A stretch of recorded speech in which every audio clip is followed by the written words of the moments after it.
আসসালামু আলাইকুম এভরিওয়ান। আমি আগে থেকেই মেহেন্দি ভিজিয়ে রেখেছিলাম, মানে ওভারনাইট যেটাকে রাখতে হয়।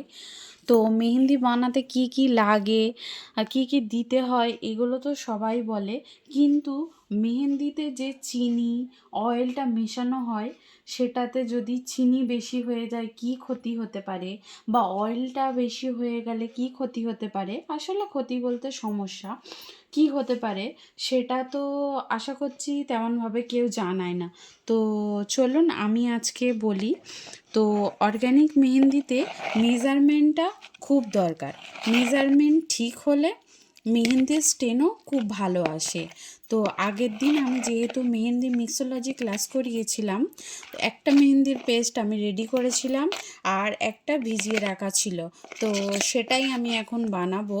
তো আর আপনাদের বলবো যে কত কি মেজারমেন্টে কি দেবেন। আর চিনি বা এসেন্সিয়াল অয়েলগুলো বেশি হলে কি কি প্রবলেম আপনারা পড়তে পারেন। তাহলে মেহেন্দিটা কত সুন্দর কালার রিলিজ হয়েছে, আশা করছি দেখেছেন। আমি দুরকমভাবে মেহেন্দি ভেজাই। একবার ভেজাই যখন চিনি পানি আর মেহেন্দিটা হেনা পাউডারটা দিয়ে ওভারনাইট রেখে দিই। কোনো কোনো সময় এই মেহেন্দি পাউডারেতে এই যখন ভেজাই তখনই আবার অয়েল দিই, কোনো কোনো সময় পরের দিন অয়েল দিই। তো এটা আমি ভেজানোর টাইমেই অয়েলটা দিয়ে নিয়েছিলাম, তাই এখন আর আমার অয়েল দেওয়ার ব্যাপার নেই। তো আমি প্রায়তই ব্রাইডাল অয়েলটাই ব্যবহার করি। তো আমি মেহেন্দিটা এখন গুলে নিয়েছি। মেহেন্দির যে কনসিস্টেন্সিটা আছে আমার দেখে মনে হচ্ছে এতে আমার আরেকটু পানি দিতে হবে। তো পানি কখনোই একসাথে অনেকটা দিয়ে দেব না, অল্প অল্প করেই দেব যতটা প্রয়োজন। আর কোনো কোনো যখন আপনারা পরের দিন সকালে অয়েল মেশাবেন, আগের দিন মেশাবেন না। আর তাহলে মেহেন্দিতে অয়েল মিশিয়ে গোলার পরে পানি মেশাবেন। কারণ অনেক সময় এরম হয় যে আমরা পানি মিশিয়ে ফেলেছি, অয়েল দিয়েছি, আর মেহেন্দিটা একটু পাতলা হয়ে গিয়েছে। সেই জন্য পুরো গুলে নিয়ে অয়েল দেওয়ার পর যদি প্রয়োজন হয় তখন পানি দেব। পানিটা অবশ্যই অল্প অল্প দেব, কারণ মেহেন্দি বেশি পাতলা হয়ে গেলে তাতে আর মেহেন্দির ডিজাইনটা সুন্দর আসে না। যতটা প্রয়োজন আমি পানি দিয়ে সুন্দরভাবে গুলে নিয়েছি। তো আসুন মেন টপিকে ফিরে আসি। তো এই মেহেন্দিতে আমি 30 গ্রাম মেহেন্দি পাউডার নিয়েছি, তাতে 8 গ্রাম মতো চিনি নিয়েছি। আর যেহেতু এটা আমার ব্রাইডাল কোন না, নর্মাল কোন, তো সেই জন্য আমি 10-12 ml মতো অয়েল নিয়েছি। এবার এই মেজারমেন্টটা আমি কিভাবে ফিক্স করেছি তো এটা আমি অন্য কোনো একটা ভিডিওতে বলবো। তো এতে আমি যেহেতু বললাম যে চিনি বেশি হলে কি সমস্যা হয়, এটা আমার পার্সোনাল অভিজ্ঞতা থেকে বলছি। যে যদি কোনো পেস্টে চিনি অনেক বেশি হয়ে যায় তো আপনারা ভালো করে কাজ করতে পারবেন না। দেখবেন এখানে চ্যাট চ্যাট করছে, মেহেন্দি চাপটে রয়ে আছে, মানে দেওয়ার সময়ও প্রবলেম হবে। আর এমনিও জিনিসটা মেহেন্দি যে শুকিয়ে যায়, মেহেন্দিটা শুকাতেও চাইবে না, আপনারা ভালো করে কাজও করতে পারবেন না। আর অয়েল যদি বেশি হয়ে যায়, অয়েল বেশি হলে যাদের সেনসিটিভ স্কিন তাদের তো অসম্ভব জ্বালা করবে। কোনো কোনো পার্সনের হয়তো র্যাশও বার হয়ে যাবে। তো যখনই অর্গ্যানিক মেহেন্দি কাউকে সেল করবেন অথবা কোনো ব্রাইড করবেন, তখনই তাদের জিজ্ঞাসা করে নেবেন যে আপনার অ্যালার্জি বা সেনসিটিভ স্কিন কি। তো যাদের সেনসিটিভ স্কিন, যদি যতটা পরিমাণ অয়েল প্রয়োজন এই হেনা পেস্টে যতটুকু প্রয়োজন তার থেকে বেশি যদি অয়েল চলে যায়, প্রথমত আমরা যখন এই এরকমভাবে মেহেন্দিটা ফিল্টার করা হয় তখন এই পাইপিং ব্যাগেতে অয়েলটা ছেড়ে ছেড়ে যায়। সেটা আপনারা যখন করবেন বা যারা করেছেন তারা বুঝতে পারবেন অয়েল ছেড়ে যাওয়া মানে ব্যাপারটা কী।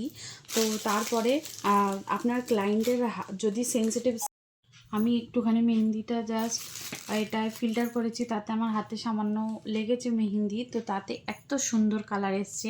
এটা ওভারনাইট মেহেন্দিটা হাতে রাখলে পুরো ব্ল্যাক হয়ে যায়, কিন্তু এটা ব্রাইডাল কোন না। আমি ব্রাইডাল কোন আর নর্মাল কোনের মধ্যে কি পার্থক্য আছে বা কিভাবে বানাবেন ওটার ডিটেলিং ভিডিও পরে আবার করব। তো আমি আমার টপিকে ফিরে আসি। তো মেহেন্দি অয়েল যদি বেশি দেয়া হয়ে যায় তো এই পাইপিং ব্যাগে অয়েল মানে উপর থেকেই দেখা যাবে যে অয়েল ছেড়ে দিয়েছে। আর যাদের সেনসিটিভ স্কিন তাদের খুব জ্বালা করে, র্যাশ বার হয়ে যায়। তো তোমরা তোমাদের ক্লায়েন্টদের অবশ্যই জিজ্ঞাসা করে নেবে যে আপনার সেনসিটিভ স্কিন কি না, আপনারা ব্লিচ করেছেন কি না। ব্লিচ করলে হাত জ্বালা করার একটু সম্ভাবনা থাকে, কারণ এই অয়েল একটু ঝাঁঝালো হয়। আর মুখে বা কোথাও, চোখে তো একদম না, স্কিনে লাগলে, ডিরেক্ট লাগলে অবশ্যই ওটা খুব জ্বালা করে। তো অয়েল খুব মেজারমেন্টটা ভেবে চিন্তেই দেয়া দরকার। আমি নিজেই যখন প্রথম মেহেন্দি বানাতে শুরু করেছি, তো কোনো অভিজ্ঞতা নেই, চেষ্টাতেই সব কিছু। তো একবার চিনি বেশি দিয়ে ফেলেছিলাম, তো আমি কাজ ভালো করে করতে পারছিলাম না, মেহেন্দিটা ভালো করে শুকাচ্ছিলই না। আর একবার আমাদের বাড়িরই একটা অনুষ্ঠানে আমার নিজেদের মানুষ কিছুজন মেহেন্দি নিয়েছে, তো আমি অয়েল এতটাই পরিমাণে বেশি দিয়েছি যে পাইপিং ব্যাগে তো অয়েলটা ছেড়ে গিয়েছে, তখন ওই ব্যাপারটা আমার জানা ছিল না। তো আমি সেই মেহেন্দি সেল করেছিলাম। তো 4জন মোট লাগিয়েছিলাম ওই মেহেন্দিটা, অনেকজনই লাগিয়েছিলাম, মানে প্রবলেম হয়েছে 4জনার। তো আমি লাগিয়েছি, আমার একটা যা লাগিয়েছে। তো আমাদের দুজনার হাত খুব অসম্ভব জ্বালা করেছে, আধ ঘন্টার বেশি মেহেন্দিটা রাখতে পারেনি। তো আমি খুব টেনশনই হচ্ছিল যে আর বাকিদের কী হয়েছিল। রাত্রে তো আমি আর ফোনই করতে পারিনি। পরের দিন সকালবেলা জানলাম যে একজনের হাত খুব জ্বালা করেছে, আমারও হাত জ্বালা করেছিল। আর দুজনের হাত জ্বালা করেনি, কিন্তু মেহেন্দিটা তাদের হাতে ঠিক বসছিল না। তার মানে হচ্ছে, ধরুন মেহেন্দিটা যেমন আমরা লাগালে এইরমভাবে যে লেগে যাচ্ছে, তখন মেহেন্দিটা এই স্কিনে তো টাচ হচ্ছিল না, মানে এতটাই অয়েল বেশি, যেমন তেল তেল ভাব থাকলে যা হয় এরম লাগছিল না, মেহেন্দিটা আঙুলের সঙ্গেই উঠে আসছিল। তো ডিজাইন তো করা যাচ্ছিল না, ওটা তবু মেনে নেওয়া যায়।